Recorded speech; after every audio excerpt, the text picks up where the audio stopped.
My parents didn't miss my graduation, they skipped it. The text came at midnight.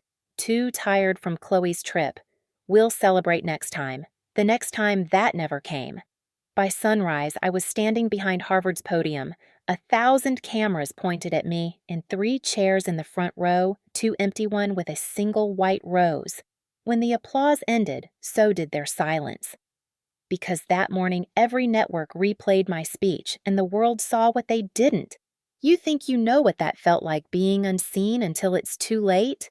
You don't. Not until you hear what happened after. I grew up in a town where everyone knew your last name and what your parents drove. Sunday mornings smelled like coffee gossip and freshly pressed church clothes. My mother, Zoe Hart, lived for those mornings.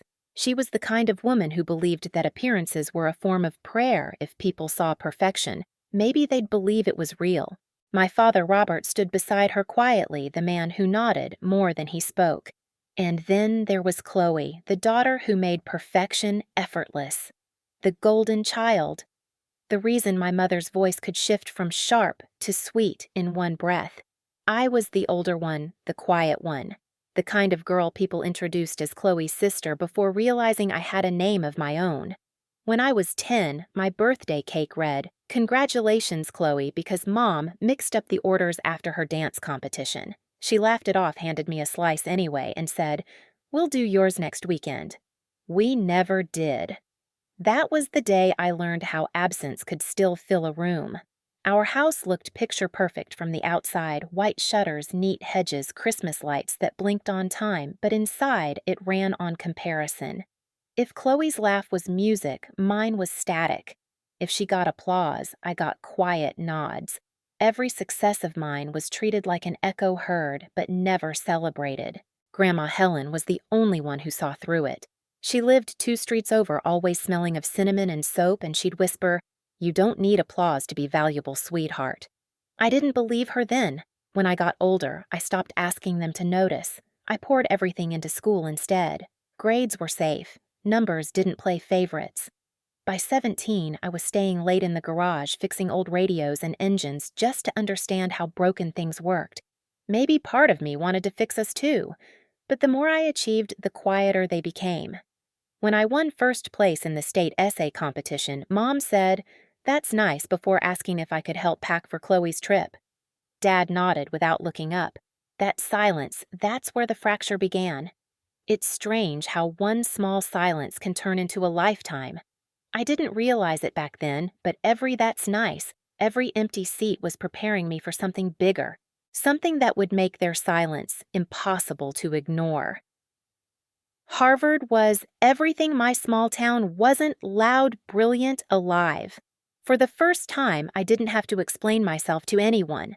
The cobblestone paths, the smell of coffee from the Science Center cafe, the hum of laptops at midnight, it all felt like belonging.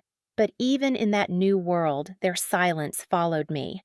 The first semester, I emailed my parents a photo of the campus me in front of Widener Library red scarf, beaming. Mom replied 3 days later, "Pretty place Chloe's dance coach just got her a new gig in New York." "Isn't that exciting?" Dad added a thumbs-up emoji. That was it. "No, we're proud. No, how are you?" Just a reminder that I was still orbiting around someone else's light. By junior year, I stopped sending photos. Success felt hollow when the people you wanted to see it most refused to look. Still, I kept pushing. I got a research assistant position under Dean Alvarez, a woman who believed in impact over prestige. She taught me that data wasn't just numbers. It was people's lives translated into patterns. "You have a voice, Zoe," she told me once. "You just speak it through logic." That line stuck.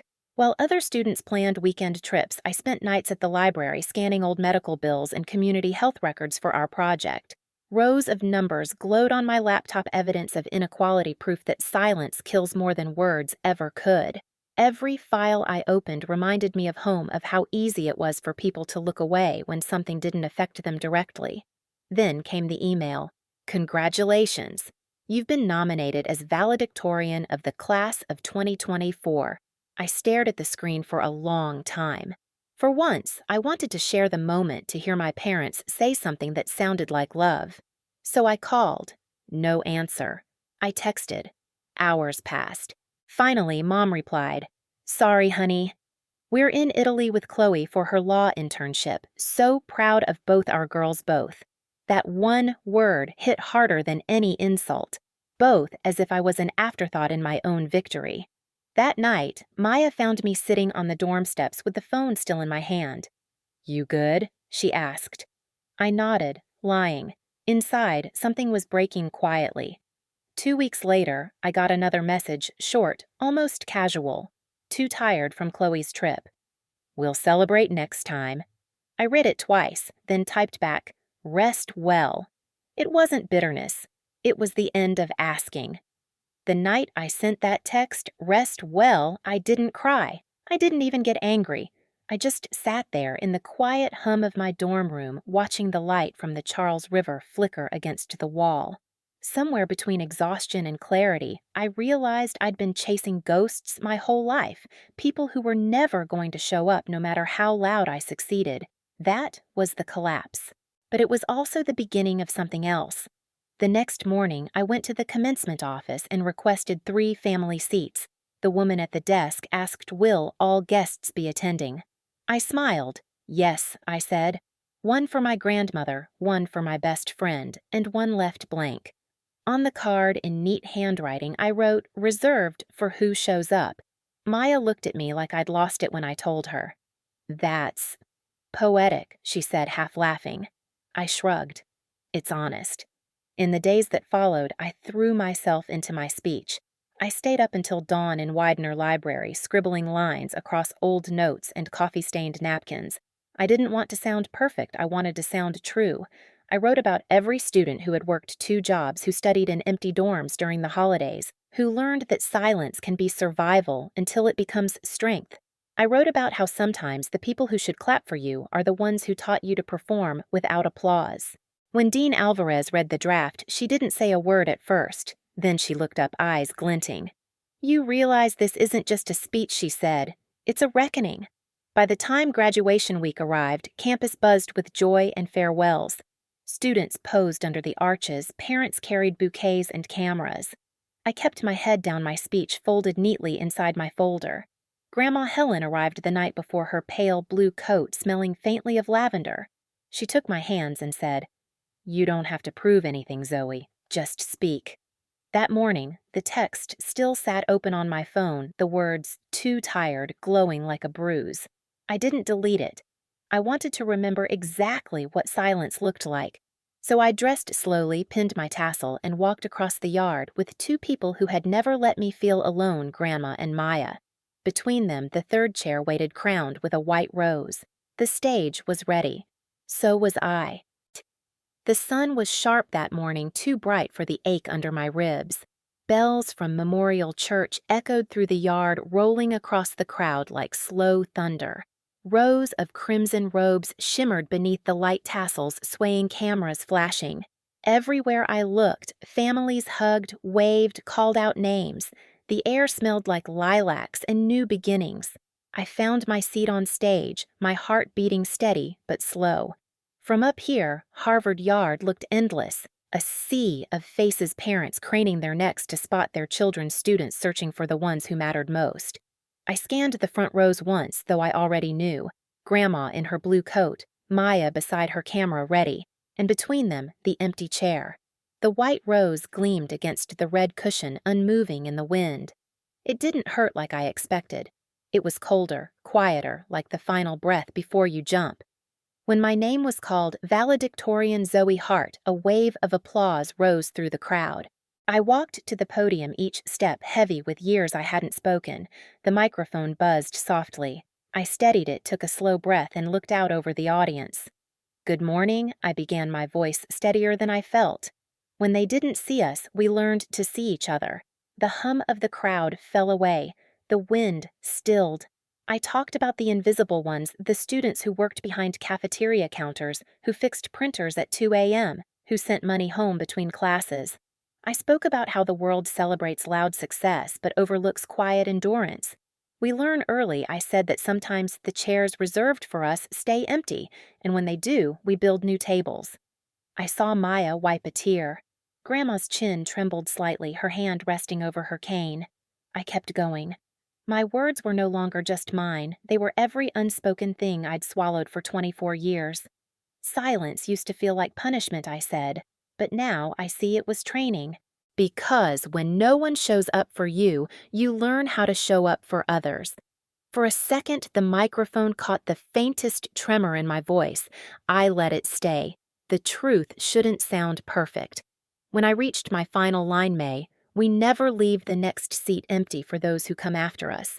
The applause started soft, then swelled until it roared through the yard. Students rose, professors stood. The orchestra began again, violins lifting like wings. Through it all, I looked back at the front row. Grandma stood hands clasped to her chest. Maya was crying openly now, camera forgotten in her lap. And that empty chair, still and quiet, glowed in the sunlight, the white rose catching the breeze like a small flag of surrender. It didn't feel like revenge. It felt like release. The ceremony blurred after that cap's flying laughter, echoing flashes going off like starlight. But the moment stayed frozen in amber. The photo that later went viral captured at me at the podium, sunlight on my face, one empty chair and a rose in the frame. By the time I reached the reception hall, my phone was already buzzing, notifications stacked faster than I could read, mentions, reposts, headlines. Harvard valedictorian delivers viral speech about absence and resilience. The empty chair heard around the world. I scrolled once, twice, then stopped when the screen lit up with the one name I hadn't saved, but could never forget Mom. Then Dad, then Chloe. Call after call, message after message. Mom, why didn't you tell us everyone's asking why we weren't there? Dad, you made it sound like we abandoned you. Do you know how this looks, Chloe? Nice job making us the villains, Zoe. Congrats, I guess.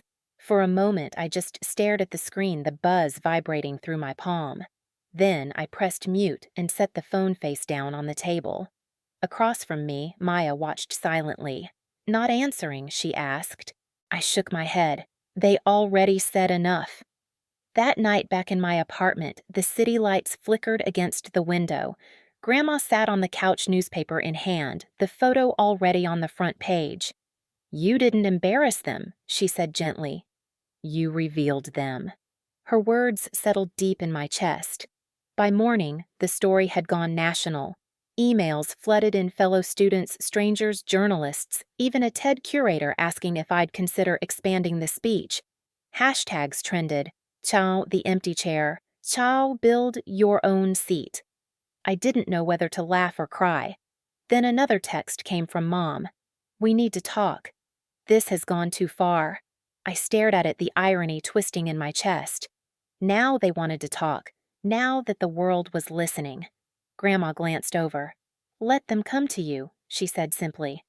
So I did. I sent one message: dinner tomorrow. Cambridge. No guests. 7 p.m. No explanations, no apologies. Just an invitation to face what they'd ignored for years. They showed up late. Of course they did. The knock was hesitant, the kind that comes from guilt disguised as politeness. My father entered first, stiff in his jacket. My mother followed, clutching her purse like it might protect her from the truth. Chloe trailed behind, mascara, flawless eyes darting between us. The table was small set for 4. Soup bread, nothing fancy. I'd placed a small wooden sign beside the spare chair. For who shows up? Mom broke the silence first. You humiliated us, Zoe. Her voice cracked between pride and panic. The neighbors saw the video. Do you know how it feels to have everyone think we abandoned you? I met her eyes. You didn't need the world to tell you that. You already knew. Dad tried to soften it. You could have told us you were valedictorian. We'd have come. Would you? I asked quietly. Because when I won state, you were at Chloe's dance. When I got the research fellowship, you were in Nashville. There's always a reason, always a trip, always tired. The room went still. The air thickened. Chloe opened her mouth, then closed it again. Finally, she whispered, I didn't know it hurt you like that. It didn't, I said, and for once I meant it. Not anymore. Grandma's words echoed in my mind. Love doesn't wait until you're ready. It shows up when you're needed. Mom's shoulders slumped. We thought you didn't need us. You were always so independent. I let out a small laugh. Independence isn't a personality. It's a survival skill. Silence fell again heavy, but not cruel. Something cracked in it, maybe understanding, maybe shame. I'm not asking for an apology, I said finally. Just consistency. If you say you'll come, come. If you're tired, rest, but don't promise to show up and then vanish. That's all. No one spoke for a long moment. Then, Dad nodded slowly like a man learning to bow for the first time. We'll try, he said. I smiled faintly. That's a start. When they left, the air in the apartment felt lighter. The rose on the table had begun to wilt its petals soft, but still beautiful. I replaced it with a fresh one, same color, same meaning. By the end of that week, the world had moved on to another headline. But in my home, the chair stayed. Always waiting, always ready. The week after that dinner felt strange, quiet, but not empty. My phone buzzed lest the news cycle had moved on and Harvard Yard returned to its ordinary rhythm of tourists and pigeons. Yet, something inside me had shifted like a bone, finally set right after years of pain. Grandma came by every few days, bringing lemon cake and advice, disguised as conversation. You gave them a mirror, she said one afternoon, settling her cup on the table. Now it's up to them to decide if they like what they see. I smiled, but I didn't wait for their reflection. I'd spent too many years waiting. A week later, I spoke at a small community event downtown. Nothing grand, just students and locals gathered in a library basement. I used parts of my speech reworked for a smaller room. There were no cameras, no applause, just nods from people who understood what it meant to build your own seat. Afterward, a girl my age came up, eyes glassy. My parents didn't come to my graduation either, she said softly. But seeing you made it hurt less. That was the moment I realized the story had done its job. It had turned pain into permission for someone else to heal. At home, the chair still sat in the corner beside my desk, the wooden tag dangling, for who shows up. Sometimes when the light from the window hit it just right, it didn't look empty, it looked expectant. Mom sent a text the following Sunday dinner next week early this time. I stared at it for a long second, then typed, "Early is good." The next morning I passed through Harvard Yard one last time. The air smelled like cut grass and coffee the same way it had when it all began. I looked toward the stage where I once stood, sunlight spilling over the bricks, and whispered, not bitter, not proud, just certain they see me now. I've learned that sometimes justice doesn't come as an apology. It comes as clarity. You spend years begging to be seen. Then one day you stop asking and the world turns its head anyway. That's what happened to me. My family didn't change overnight, but the silence between us did. It wasn't filled with guilt anymore, it was filled with choice. Now, every time I sit at my kitchen table, that extra chair is there. Not as a reminder of who failed to show up, but as an invitation for those who will. It's for anyone who's ever felt invisible, for anyone who's ever clapped alone in a crowd. If you've ever built something from the pieces they left behind, this story is for you. And if you've ever waited for someone to show up and they didn't, don't wait forever. Build your own seat. Sit proudly. Let them see what they missed. If this story touched something in you, share it below. Tell me where you're watching from or who you built your own chair for. And if you want more stories like this, stories about finding power in the quiet, subscribe, stay, and let's keep showing up together.